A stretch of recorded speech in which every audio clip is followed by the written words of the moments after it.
Assalamualaikum warahmatullahi wabarakatuh. Bismillahirrahmanirrahim. Alhamdulillahirrabbilalamin. Wassalatu wassalamu ala asrafil anbiya'i wa mursalin wa ala alihi wa sahbihi rasulillahi ajmain. Amma ba'du. Pada rekan-rekan semuanya, pada malam hari ini kita akan melanjutkan pengajian kita. Malam hari ini hari Selasa jam 2 malam tanggal berapa ya? Tanggal 9 apa ya? 9 Juli tahun 2025. Nanti bisa dicek nih. Hari Selasa ini tanggal 8 atau 9? 9 Juli tahun 2025. Di tempat tirakatan saya ini ya, saya sudah hampir 5 tahun tirakatan di sini semenjak mama saya sakit sampai mama saya meninggal. Bahkan setelah meninggal ini udah lewat 145 hari saya masih selalu tirakatan di sini. Pembahasan kita takwil mimpi malam ini adalah tentang menara masjid. Yang kemarin sebelumnya tentang masjid. Oh ya, ini kitab yang saya baca ini adalah kitab Tafsirul Ahlam, artinya tafsir mimpi. Penulisnya Muhammad Ibnu Sirin, penerbit Maktabah As-Safa Kairo Mesir, yang diterjemahkan oleh Dr. Syihabuddin dan Asep Sofyan SPD. Jadi ini kitab terjemahan. Kitab Tafsir Mimpi yang diterbitkan oleh Gema Insani Depok, Jawa Barat. Ada tebal ini, ada berapa halaman ini? Semuanya ada. Kita lihat halamannya. 363 halaman. Jadi kitabnya sangat tebal sekali. Oke. Sekarang kita lanjutkan. Saya cuma membaca dan menjelaskan yang perlu dijelaskan aja sedikit-sedikit. Saya tidak akan berkata apapun yang menyimpang dari kitab ini. Karena kitab ini adalah bukan kitab main-main ya. Ini adalah kitab ulama besar waktu zaman Rasulullah. Yaitu generasi pertama Rasulullah. Soalnya Ibnu Sirin ini adalah anaknya dari sahabat Nabi. Tepatnya lagi anaknya dari pembantunya sahabat Nabi. Sahabat Nabi yaitu Umar bin Khattab atau Khalifah. Waktu zaman Nabi Umar bin Khattab, dia punya pembantu. Pembantu itu punya anak yang namanya Ibnu Sirin. Jadi Ibnu Sirin ini lahir, Rasulullah udah tiada. Jadi ceritanya Ibnu Sirin ini sempat mengenal atau berjumpa langsung sebanyak 30 sahabat Nabi. Jadi masih banyak kali sahabat yang hidup waktu zaman Ibnu Sirin ini dewasa. Waktu Ibnu Sirin mengarang buku. Jadi takwil mimpi kita malam ini adalah tentang menara masjid. Kata Ibnu Sirin, langsung aja, menara masjid ditakwilkan dengan seseorang yang dikunjungi oleh khalayak ramai atau orang banyak untuk melakukan kebaikan. Runtuhnya menara masjid, kata Ibnu Sirin, berarti kematian orang tersebut. Jadi kalau kita mimpi melihat menara masjid, nah berarti itu sudah dekat kematian. Namanya yang buruk. Jadi kalau menara itu runtuh, kematian artinya, kemudian namanya yang buruk, dan bercerai-berainya jemaah masjid itu. Jadi melambangkan kematian, nama yang buruk, dan bercerai-berainya jemaah masjid tersebut.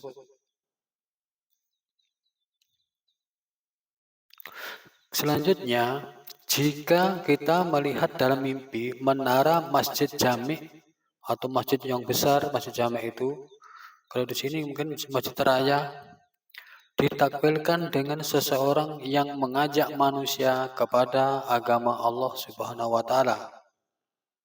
Menara masjid jami' ditakwilkan dengan seseorang yang mengajak kepada agama Allah. Jadi kita kalau melihat dalam mimpi menara masjid raya, masjid besar itu ditakwilkan orang yang mengajak kepada agama Allah, artinya dia pendai atau ustadz atau kiai. Orang yang mimpi itu akan menjadi pemuka agama, begitulah mungkin yang dimaksud dengan ini ya, dengan Ibnu Sirin. Soalnya ini kitab terjemahan, jadi minta maaf, mungkin penerjemahnya ini masih kurang pas dalam menerjemahkan kitab dari bahasa Arab. Jadi namanya buku terjemahan itu tidak ada yang sempurna. Seperti saya pernah kuliah dulu pakai buku terjemahan bahasa Inggris, dari buku Inggris itu luar biasa. Rata-rata susah dipahami, muter-muter. Soalnya kalau terjemahan ini kan sesuai bidangnya. Kalau dia ilmu IPS, terjemahannya itu lain dengan ilmu IPA. Yang IPA aja biologi dengan fisika itu terjemahannya ada yang lain. Ada istilah-istilah khusus ya kan. Pokoknya dalam kelautan ada istilah booming, water booming gitu kan. Atau ada istilah upwelling, up atas, welling, pusaran ke atas. Itu artinya kan kalau di dalam ilmu kelautan kan bukan itu artinya. Up atas, welling, pusaran atas. Sedangkan dalam kelautan artinya itu pergerakan arus dari bawah ke atas. Jadi kalau kita menerjemahkan cuman textbook itu akan lebih susah dipahami orang seperti ini kan. Jadi kita maklum aja, namanya buku, namanya kitab terjemahan. Menara Masjid Jami' ditawilkan dengan seseorang yang mengajak manusia kepada agama Allah, atau orang itu akan menjadi pemuka agama atau ustadz atau kiai. Kemudian jika bermimpi jatuh dari menara masjid ke dalam sumur. Jadi kalau kita mimpi jatuh dari menara masjid langsung ke dalam sumur, di bawah menara itu ada sumur, kita jatuh dalam sumur, itu artinya apa? Maka kata Ibnu Sirin, ini mengartikan akan hilangnya kekuasaan orang itu. Orang yang jatuh dalam mimpi itu akan hilang. Atau orang yang mimpi, kalau dia sendiri yang jatuh, akan hilang kekuasaannya. Kalau dia kepala rumah tangga, akan hilang kekuasaan rumah tangganya. Mungkin akan cerai atau istrinya akan kabur, entah kayak mana gitu kan. Kalau kita presiden, mungkin mau dikudeta seperti zaman Soeharto dulu contohnya, zaman Orde Baru, itu artinya ya. Kemudian mimpi itu juga artinya jatuh dari menara ke dalam sumur itu juga menunjukkan bahwa dia akan menikah dengan seseorang perempuan yang buruk akhlaknya. Jadi arti jatuh dari menara masjid ke sumur itu mimpinya apa artinya buruk? Ada dua arti. Yang pertama akan hilang kekuasaan. Yang kedua ini agak bagus artinya, yaitu karena dia akan menikah. Kalau dia laki-laki belum menikah, dia akan menikah, tapi akan menikah dengan perempuan yang buruk akhlaknya. Itu pula berita jeleknya kan. Padahal dia telah memiliki istri yang beragama dan cantik. Subhanallah, astagfirullahaladzim. Rupanya kalau kita mimpi jatuh dari menara masjid ke dalam sumur, itu kalau orang yang udah beristri akan menikah lagi, akan poligami, tapi akan menikah dengan wanita yang lebih jelek dari istri pertama. Itu kesimpulannya. Jadi kalau kita mau menikah lagi, kita udah punya istri, kalau dia masih lajang, dia akan menikah dengan perempuan yang buruk akhlaknya. Tapi kalau dia laki-laki yang udah beristri, dia akan menikah lagi, akan poligami, tapi menikah dengan istri yang lebih jelek tabiatnya atau sifatnya atau akhlaknya dari istri pertama. Jadi ini mimpi jatuh dari menara ini peringatan agar supaya niat kita, rencana kita jangan dilanjutkan, karena namanya mimpi itu adalah rata-rata peringatan bagi yang pemimpi atau orang yang ada dalam mimpi tersebut. Peringatan yang akan terjadi dari Allah Subhanahu wa taala. Selanjutnya saya lanjutkan baca. Kata Ibnu Sirin, seorang arsitek bermimpi naik ke menara. Apabila kita seorang teknik sipil, kita seorang arsitek yang menggambar bangunan untuk dibangun. Apabila seorang arsitek bermimpi naik ke mana menara masjid yang besar dan menara itu terbuat dari kayu. Lalu dia azan, maka mimpi orang tersebut dijelaskan oleh penakwil, atau kalau dia tanyakan kepada penakwil atau penerjemah mimpi atau penafsir mimpi, maka penakwil akan berkata, kata Ibnu Sirin, kamu akan memperoleh kekuasaan, kekuatan, dan kepeloporan dalam berinfak. Kemudian kata Ibnu Sirin, tidak lama kemudian setelah itu, maka pelaku mimpi itu menjadi gubernur Balka. Masya Allah. Jadi ceritanya ini ada seseorang menjumpai Ibnu Sirin ya. Orang itu minta tolong ditafsirkan mimpinya. Yaitu dia seorang arsitek dia. Arsitek itu adalah orang teknik sipil. Orang yang menggambar-gambar bangunan yang akan dibangun untuk bangunan besar. Dia mimpi naik ke menara masjid yang besar. Menara itu besar. Menara masjid itu besar dan terbuat dari kayu. Lalu dia azan di atas itu. Maka ini mimpinya adalah bagus.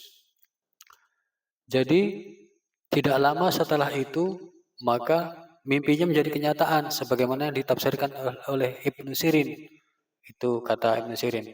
Kata Ibnu Sirin, waktu orang itu bertanya, apa artinya mimpi saya? Saya seorang arsitek, naik ke menara dan azan di atas. Kata Ibnu Sirin di sini, Ibnu Sirin menjawab dengan kalimat langsung pada orang itu, kamu akan memperoleh kekuasaan, kekuatan, dan kepeloporan dalam berinfak. Kepeloporan itu berarti orang yang mempelopori, orang yang pertama-tama gitu kan. Dalam berinfak, kok berinfak? Tapi ternyata beberapa waktu kemudian, si pelaku mimpi atau orang arsitek itu ternyata menjadi gubernur. Masya Allah. Jadi kata Ibnu Sirin, kamu akan memperoleh kekuasaan. Betul. Jadi dia memperoleh kekuasaan, kemudian kekuatan, dan kepeloporan dalam berinfak. Jadi mimpi naik dalam menara, kemudian azan itu ada 3 artinya. Akan memperoleh kekuasaan, kekuasaan itu boleh dikatakan sama lah, dan kepeloporan dalam berinfak. Kepeloporan dalam berinfak ini orang yang pelopori infak, sedekah-sedekah itu. Pokoknya dalam suatu kampung, dalam suatu kaum, orang itu pelit-pelit, jarang berinfak, maka ada orang pertama yang mengajak berinfak, mencontohkan infak, itulah namanya kepeloporan infak. Tapi dalam hal ini tidak cocok.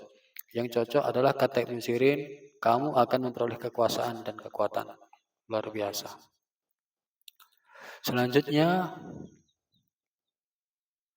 kata Ibnu Sirin, diceritakan bahwa seseorang telah dililit utang sebanyak 10.000 dirham, kata Ibnu Sirin. Kemudian orang itu, kata Ibnu Sirin, dirundung kesulitan ekonomi artinya. Lalu orang tersebut bermimpi melihat ayahnya di puncak menara sedang bertasbih dan membaca tahlil.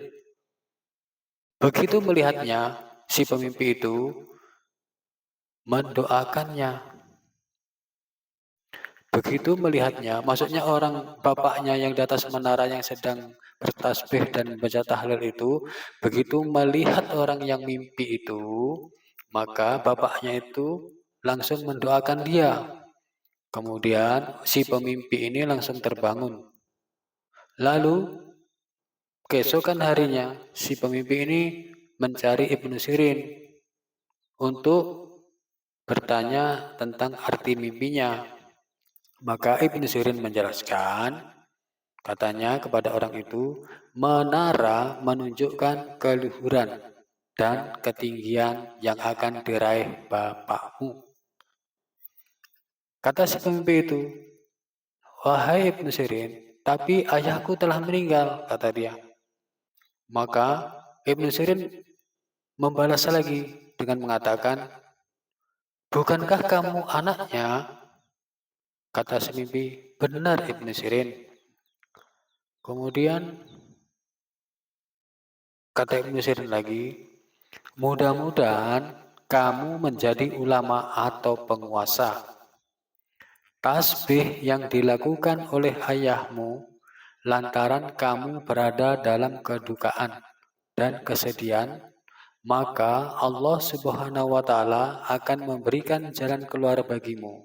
Karena Allah Subhanahu wa Ta'ala berfirman dalam surat Al-Anbiya ayat 87 yang artinya, kata Ibnu Sirin, ini masih kata Ibnu Sirin ya, waktu menjelaskan mimpi ke orang itu, dia mentafsirkan mimpi itu bukan sembarang tafsir ngarang-ngarang, tapi berdasarkan Al-Quran dan Sunnah ya. Dalam hal ini dia mengutip surah Al-Anbiya ayat 87 yang artinya, kata Ibnu Sirin, maka dia berdoa dalam keadaan yang sangat gelap.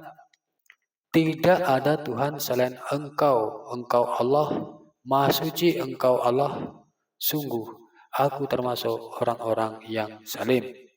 Kata Ibnu Sirin membacakan arti surat Al-Anbiya ayat 87 kepada si pemimpi itu.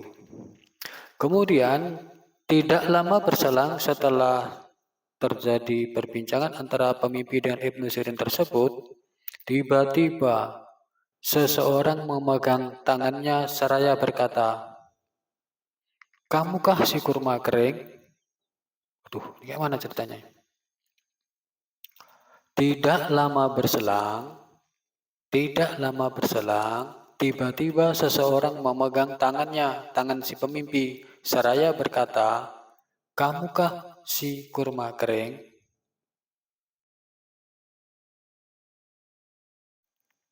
Dalam hati si pemimpi berkata, orang ini, atau orang yang berkata tadi, "Kamukah si kurma kering?"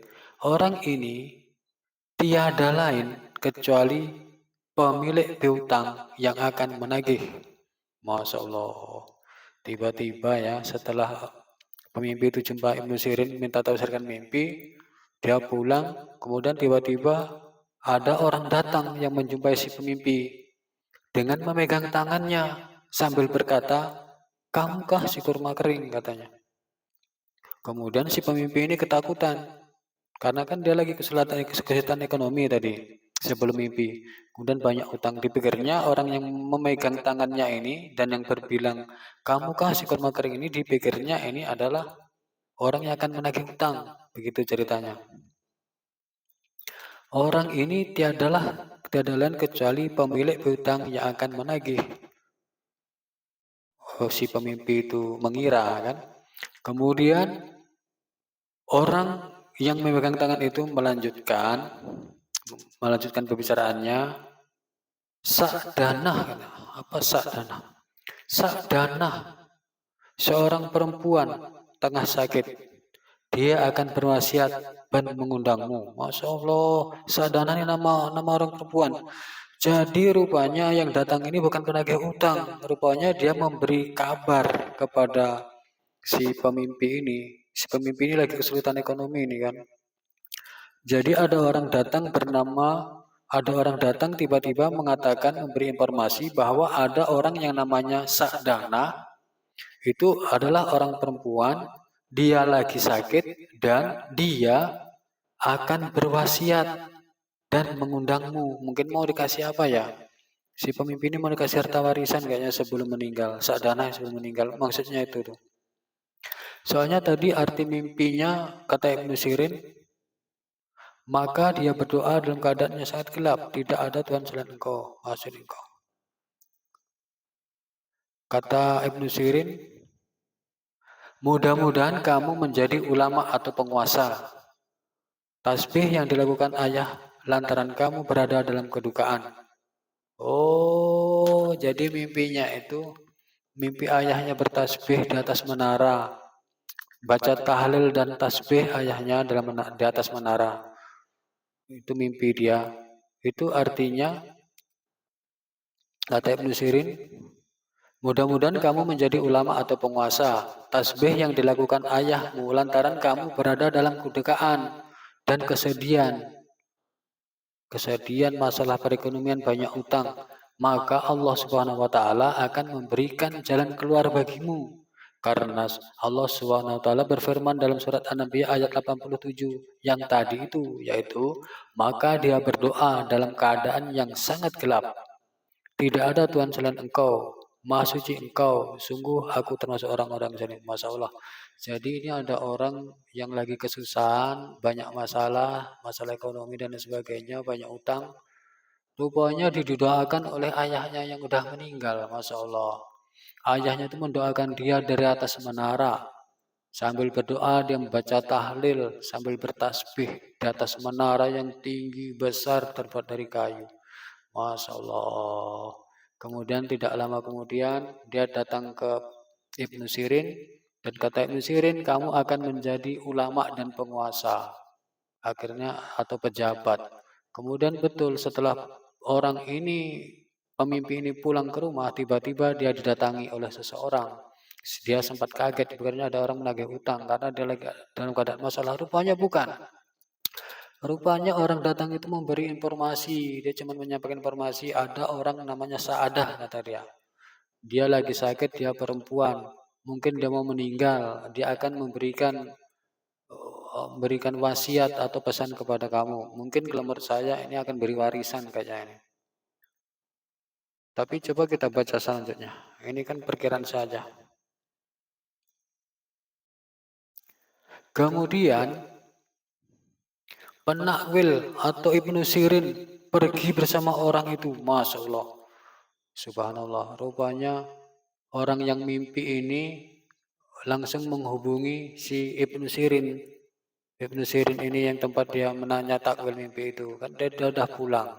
Kemudian didatangi orang itu. Kemudian sama-sama dengan orang itu, si pemimpi dengan orang yang datang itu pergi ke tempat Ibnu Sirin untuk pergi secara bersama-sama ke rumah Sa'adah yang lagi sakit, orang perempuan yang mengundang si pemimpi dan akan memberi wasiat itu.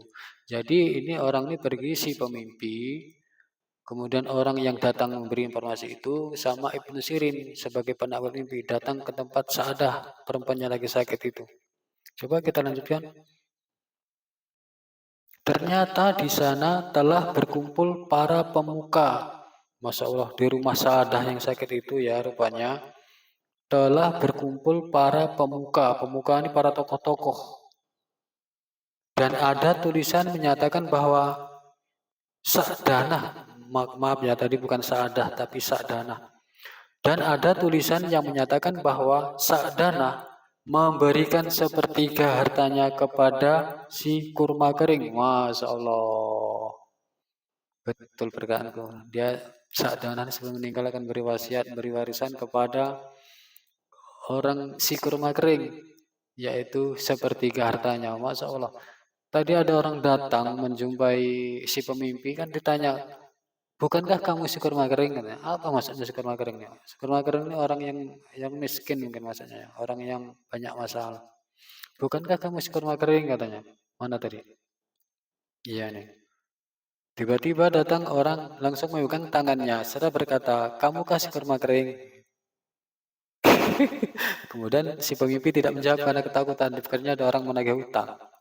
Rupanya betul, setelah pemimpi orang itu yang memberi informasi sama Ibnu Sirin pergi ke rumah Sa'danah, maka di sana ada mengumpul para tokoh-tokoh, para tokoh-tokoh setempat, para alim ulama lah gitu.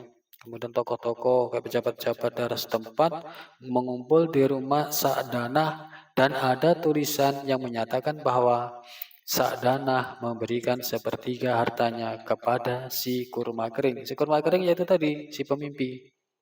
Karena orang yang datang memberi informasi tadi yang dipikirnya apa tukang tagih hutang tadi bilang, kamu kasih kurma kering sambil megang tangannya si pemimpi. Kemudian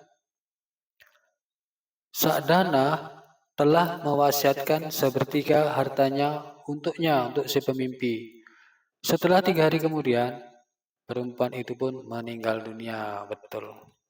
Jadi sebelum meninggal dia memberi wasiat kepada pemimpi, memberikan harta seperti hartanya. Masya Allah. La haula wala quwwata illa billahil azim. Innama amruhu idza arada syai'an an yaqula lahu kun fayakun. Semua atas kehendak Allah. tiada daya upaya, tiada kekuatan di dunia, di alam semesta ini selain kekuatan-Mu ya Allah. Allahu Akbar, subhanallah, alhamdulillah.